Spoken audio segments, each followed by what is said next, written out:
or intriguing or compelling, something that you shared.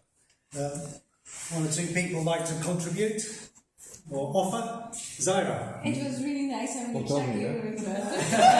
Don't disclose any secrets. Disclaimer. No, it was really nice having a chat with somebody from such opposite worlds. Yeah. I think, in terms of where we live and what we do. So it's very Okay, cool. Encounter with diversity, as it were. Totally. Yeah. Very diverse. Thank you.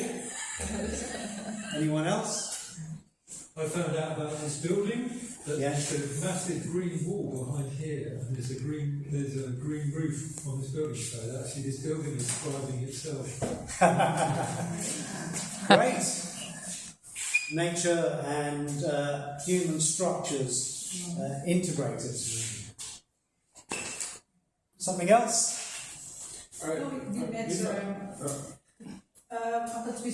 someone from the Philippines, so it was just very nice because such different cultures, we touched immediately on deeper topics of East and West and how do we view. And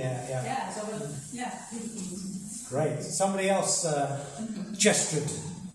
But we found out that we are both very much involved in improving the community feeling in where we live. Oh, beautiful. Because there are problems there. Yeah, okay, great. Much many improvement possibilities. Yeah. And one of the big features of thrivability is that collective, how important the collective is, and we're going to hear in a little bit more detail from Michelle about that. One last contribution before we move on. I think we realize we're thriving. We are thriving. We are thriving. Oh, cool. Okay. And the question is, how can we rip off more things so that there is more thrivability around? Okay, cool. So Really you're bringing the energy of thrivability into the space. So it's great to have that. Okay.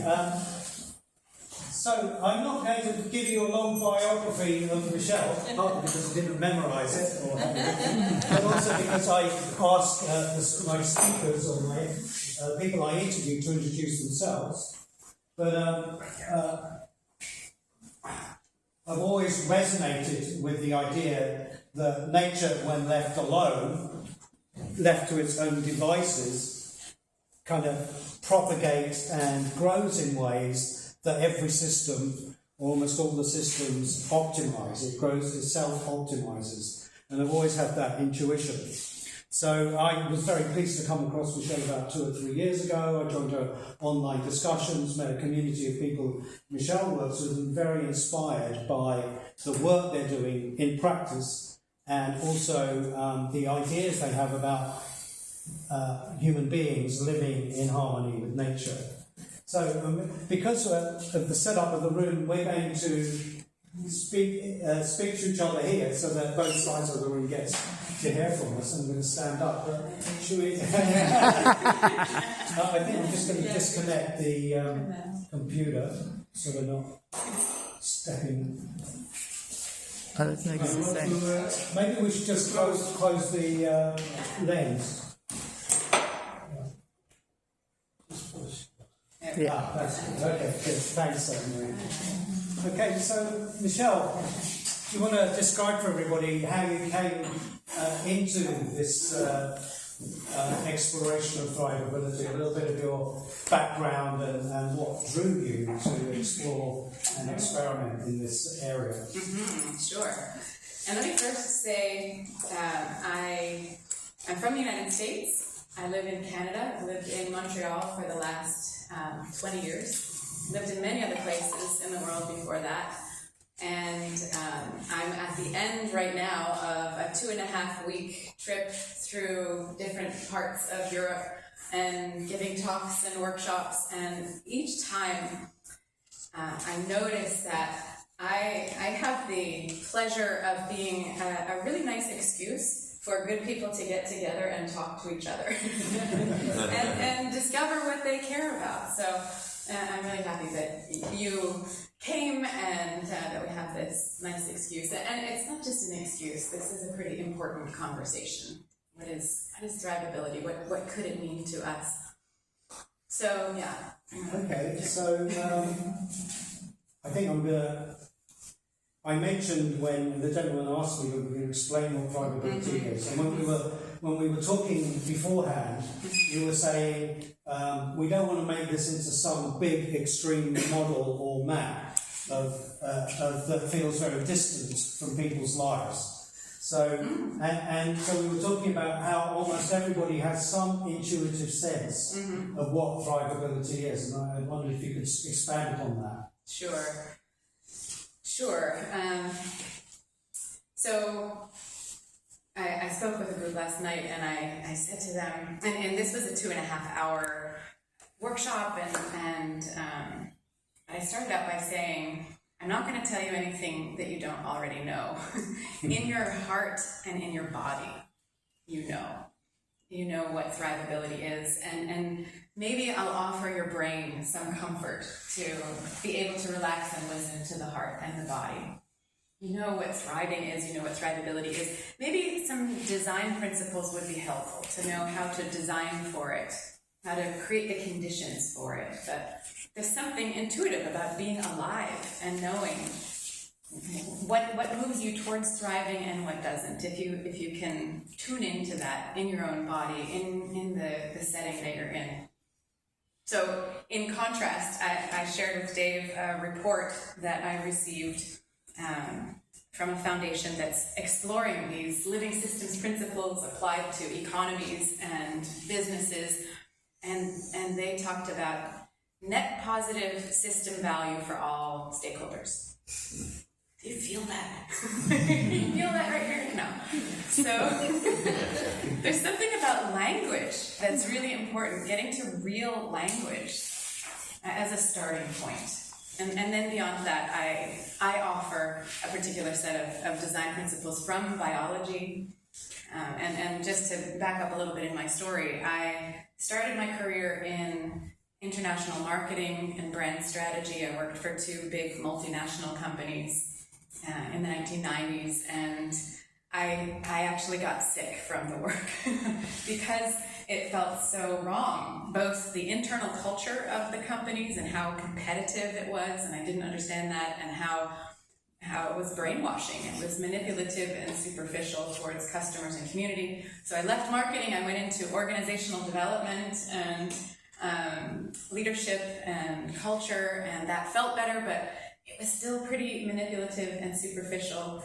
So I felt that there was some story we tell ourselves about how work should be, how life works, and that story was missing something, and my sense was it was missing life, that we have a dominant guiding story that tells us everything operates like a machine, especially our organizations, but also us, and that we're separate from each other, separate from nature, separate from our organizations. So I went into independent research into biology to understand, how does something that's alive thrive? What are the common principles that are present, and how does an organization thrive?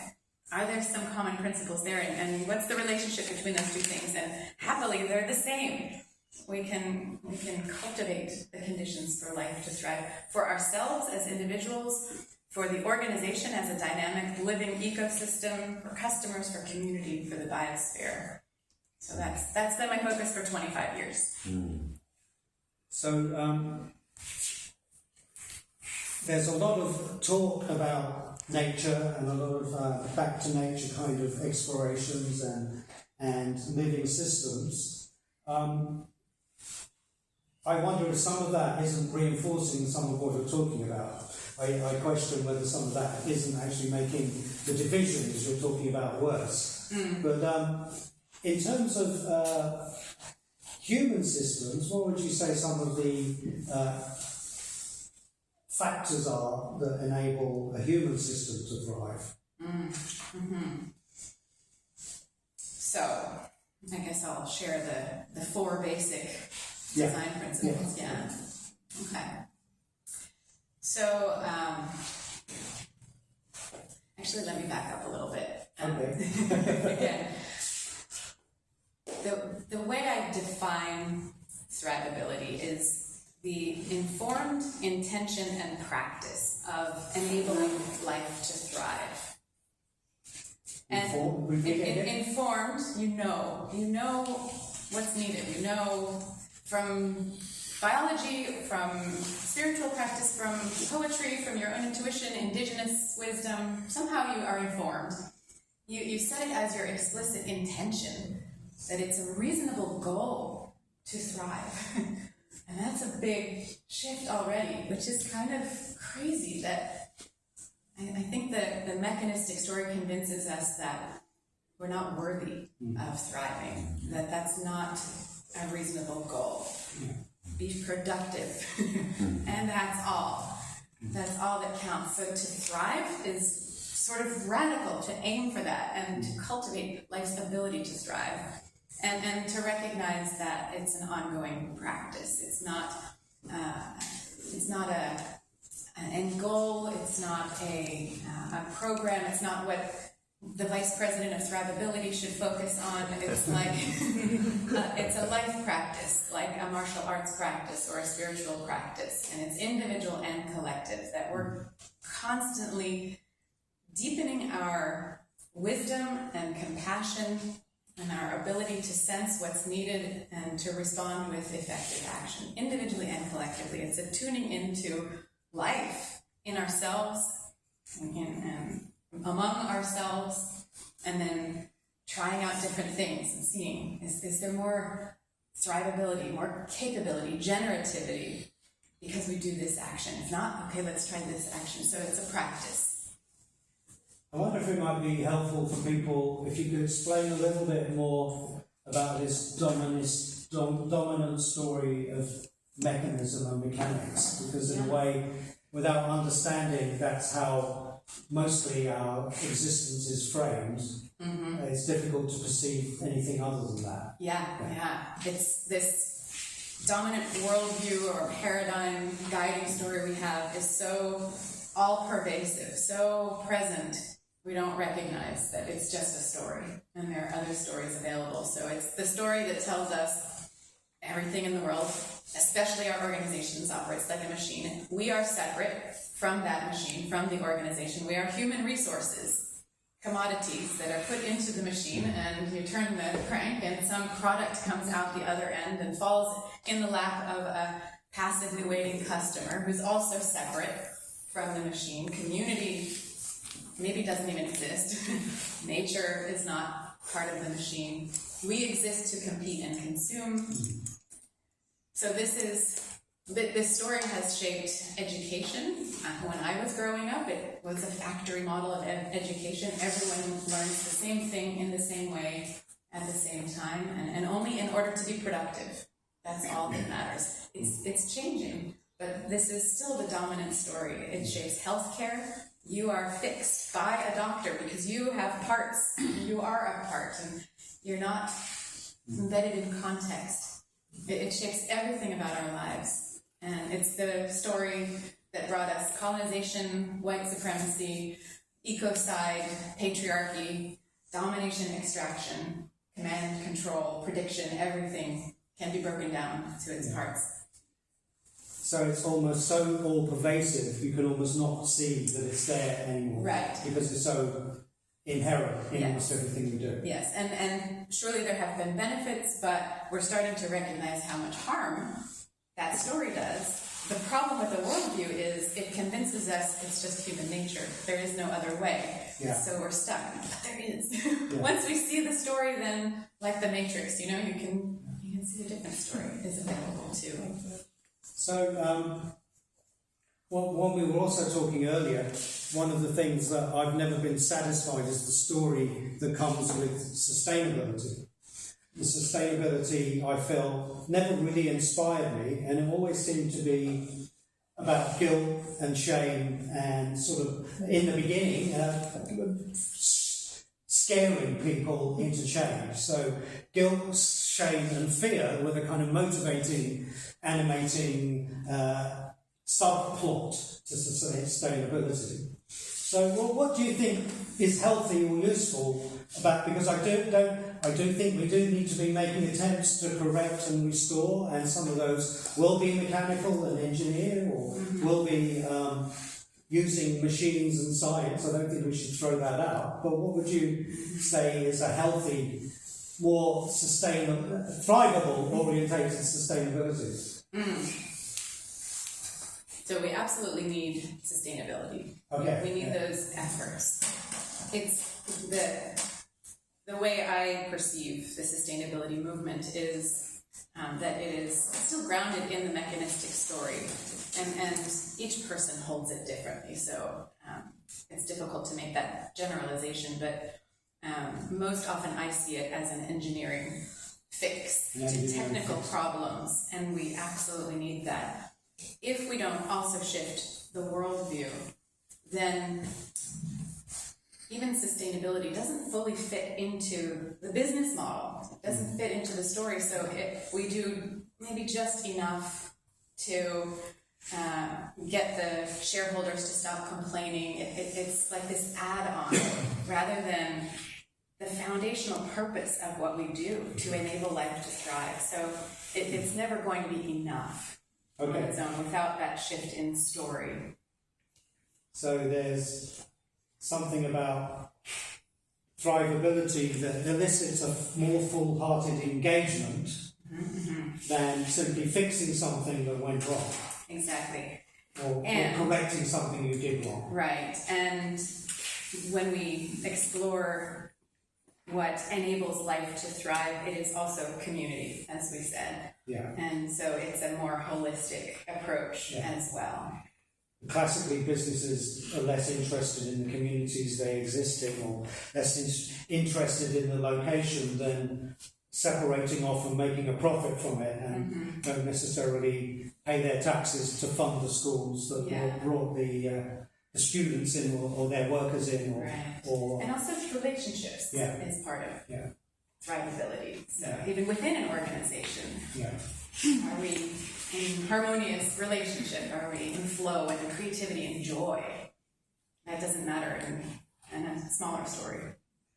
Okay, so I think it'd be interesting for people to hear an example of how a system or community you work with used, because although Michelle is a kind of pioneer, an expert in thrivability, she often elicits the wisdom that's already in the room.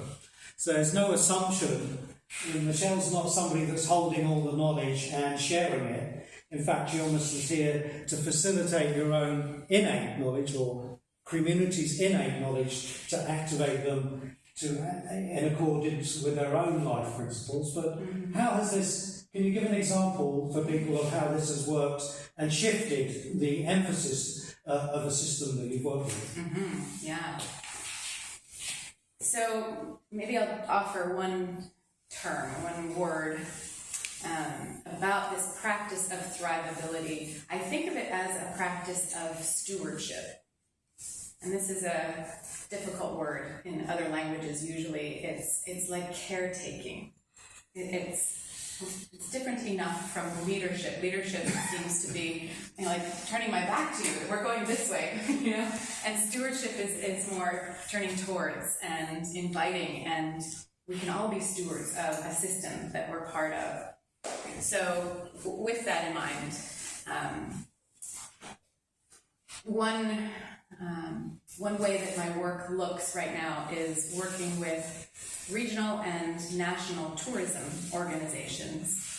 Historically, these organizations understand their work to be managing the tourist destination, as if a community could be managed. Something so complex as a city with thousands, if not millions, of people, and history and culture and buildings and visitors, but we can manage that. And the vision of managing it is as if it's a conveyor belt, like at the grocery store, and we want as many tourists to go through that as quickly as possible, and we shake loose as much money from their pockets along the way as we can. Nothing else comes into the picture. So my invitation, and communities are starting to notice, and it does harm. It does harm to people and place. So communities are starting to say, no, we don't want that. So these regional and national tourism organizations are trying to figure out, so what do we do? And my invitation is to shift from seeing their role as managing the tourist destination and instead see their role as cultivating the hosting community. And it's a really big shift. The shift in language, again, it makes a big difference. So it's a different role, different skills, different relationships. There's a word regeneration that is coming into public awareness and popularity. So it's coming to be called regenerative tourism. I think it's a synonym for healing.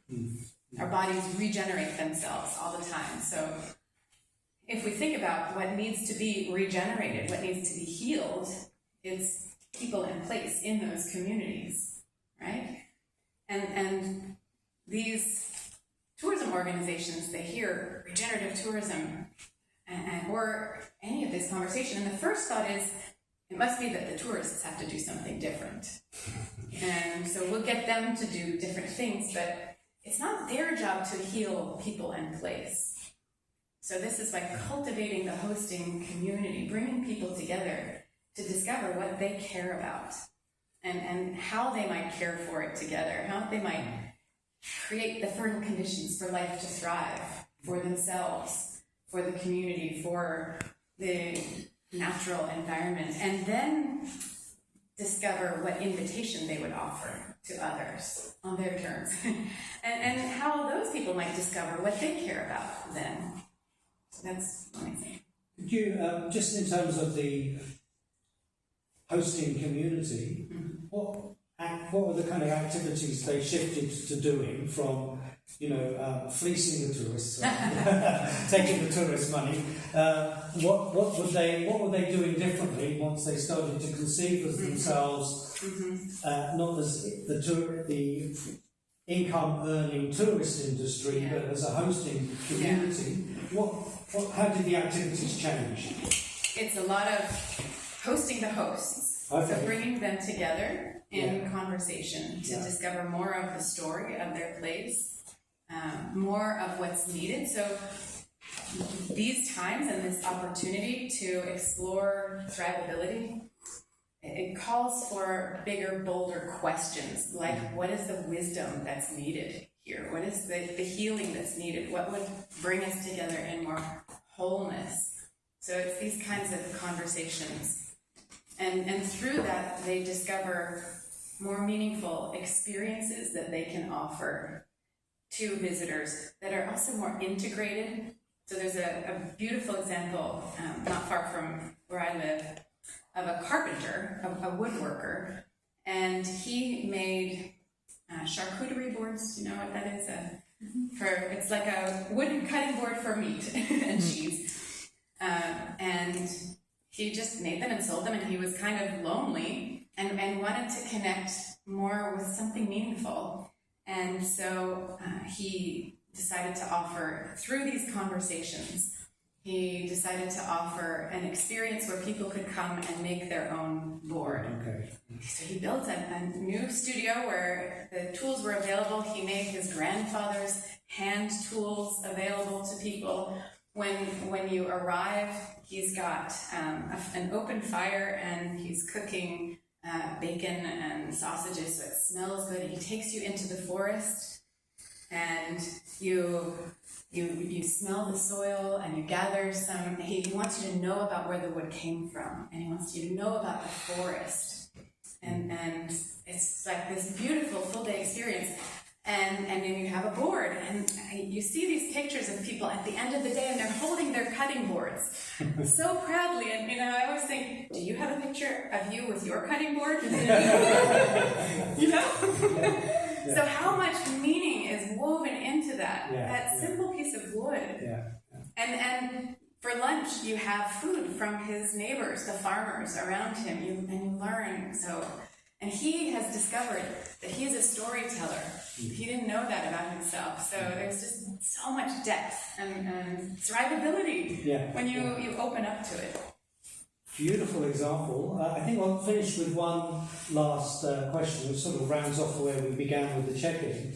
There seems to be a really important component of, if you can call it that, of thrivability, or a yearning or impulse towards thrivability that involves care. So we started everybody off thinking about, what does this appeal to you in terms of what you care for? Could you finish by just expanding upon that relationship and the importance of it to thrivability?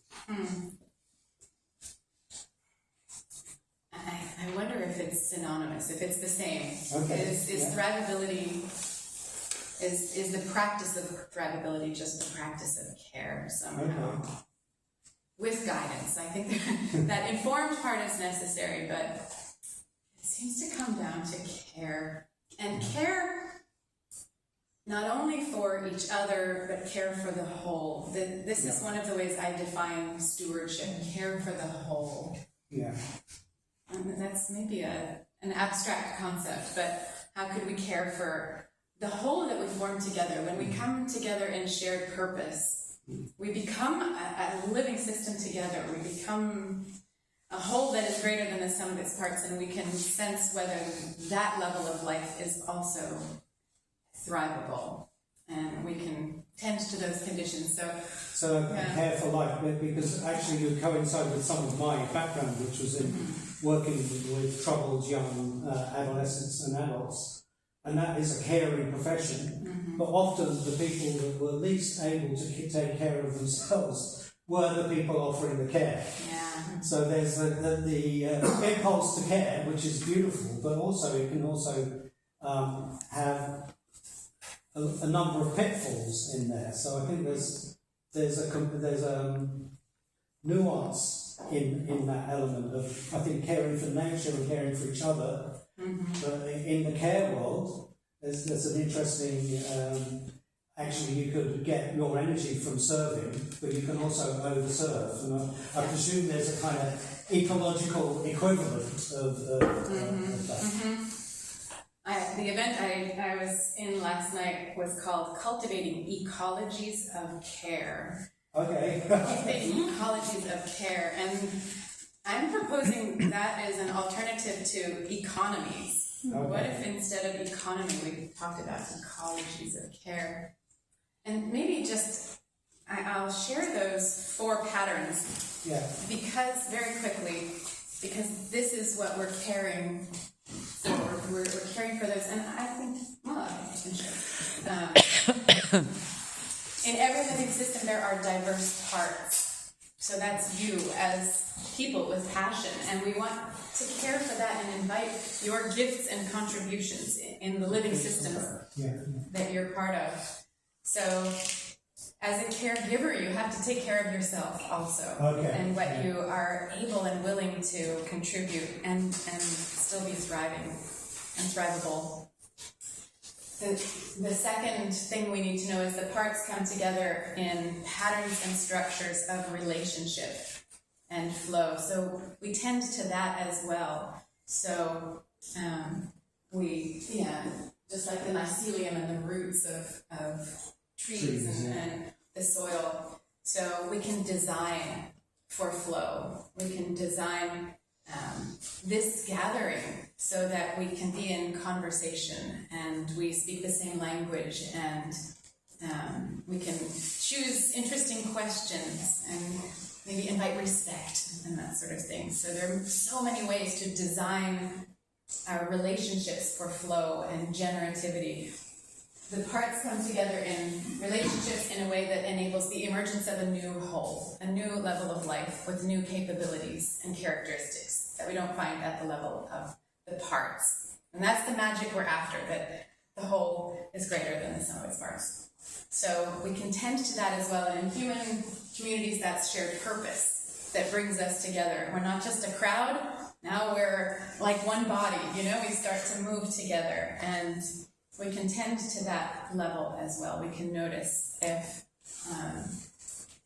we're thriving as a whole system and tend to that. And then there's life that animates all of that together. So this is where any living system is inherently self-organizing, self-generating, self-regenerating, self-integrating, integrating parts into wholeness because it's alive. And we can tell ourselves that we are controlling everything, and that keeps us in the machine story, or we can recognize there is life here. Any living system is too complex for us to understand and know all of it, and to know all of its potential. So instead of trying to control, we can listen, we can sense and tune in and learn and support life's thrivability.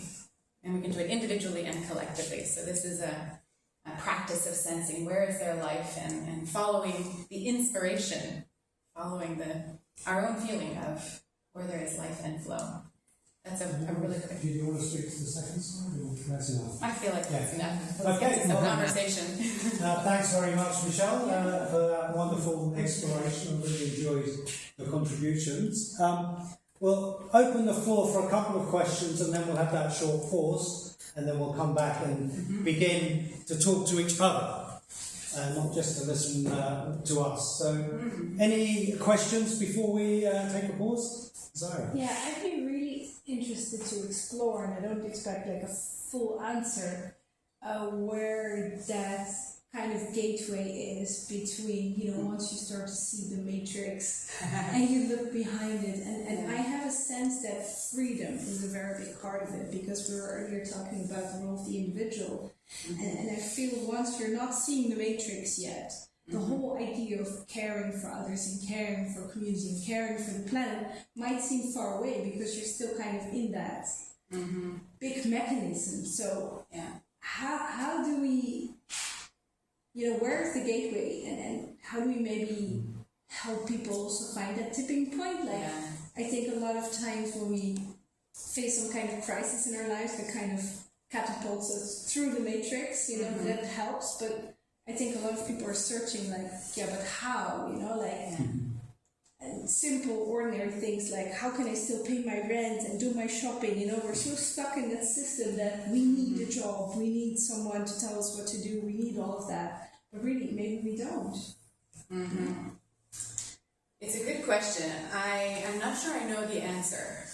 That's what I said, I don't expect a full answer. Generally, I put out an invitation, and that's what I suggest. If you're ready, if you feel like you want to explore what else is possible in your context, invite and see who comes, and work with the people who are ready. Don't try to convince. So I'm not sure I know how to tip someone over. I do know that experiences in nature are so powerful. So if someone is almost ready, maybe that would tip them over. But if you're really stubborn and you're not interested, I'm not sure. I'm not sure. And being in this kind of conversation where there's permission because others are asking similar questions. So I'm not sure. I think you're doing some good things. Yeah, I wrote down nature and community though, because I think, I think you're creating conditions for people to open up. Can you just say what you do? Yeah. Yeah, so Michelle came to visit me last year in a community garden that I created in the city of The Hague. And it's actually a rain garden, so we catch rainwater, but we do it like with the whole community. So we build it with school kids, with mentally disabled people, with elderly people, formerly unemployed people, all sorts of people. So, but the people and the plants are very biodiverse. And from there things just started sprouting and growing, and it's been a very intuitive and chaotic process. So I'm still trying to get my head around like what's been going on, but a lot of these things really resonate with me, and like trying to bridge that thinking and the doing, that's a big challenge. I love that you are sneaky. Like, you don't lecture. You're not saying, okay, people, we're going to become thrivable. You're just like, hey, I have a garden.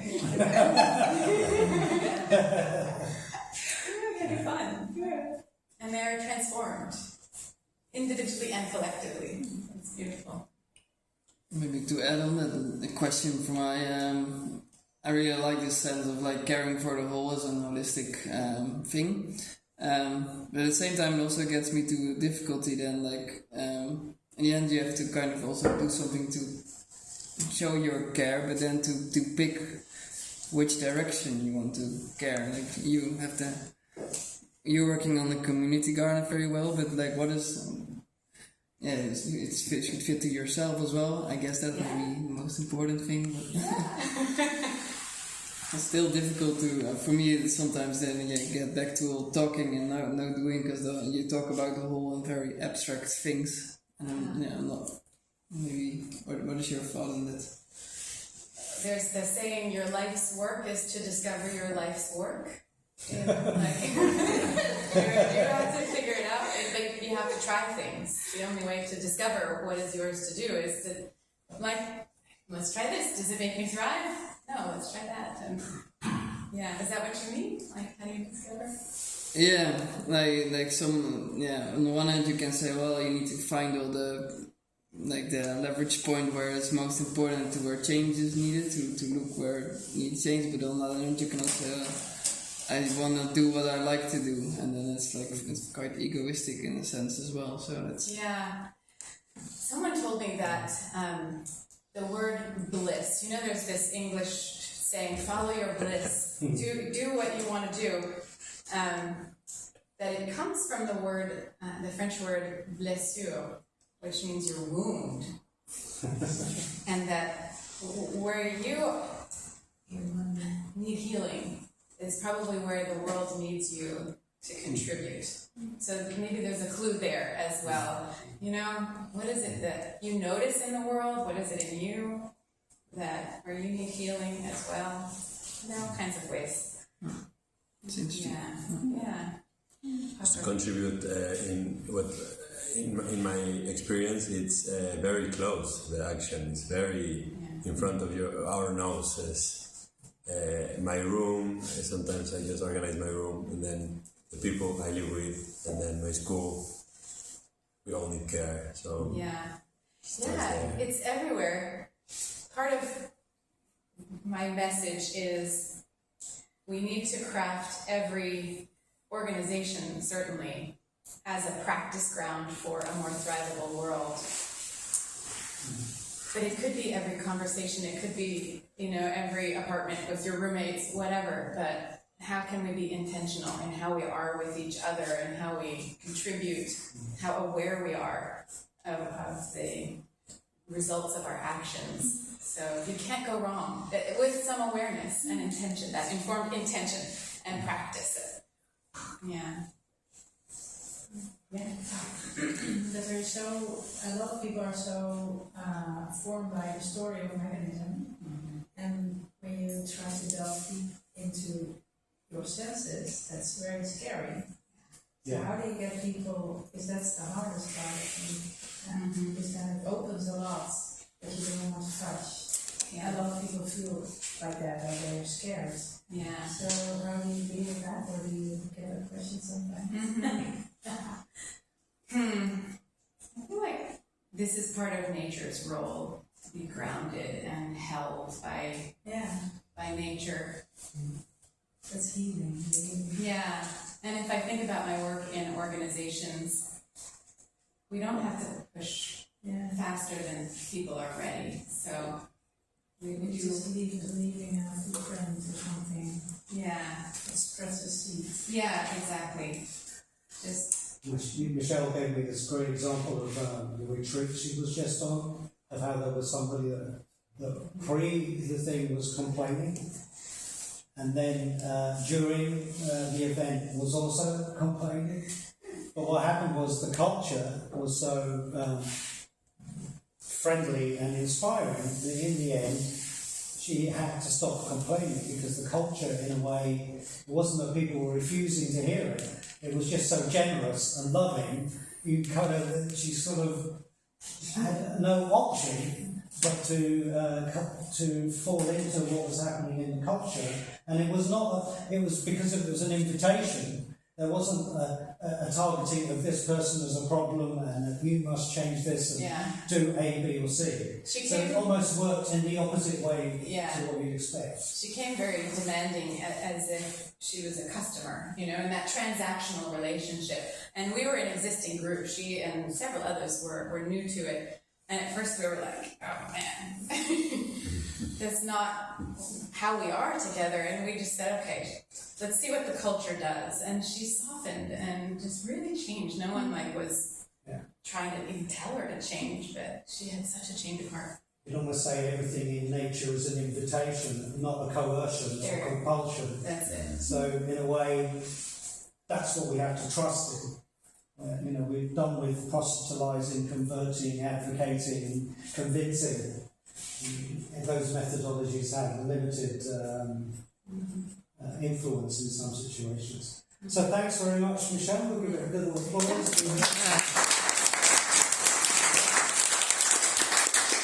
So let's just take a break for 5 minutes, get a drink.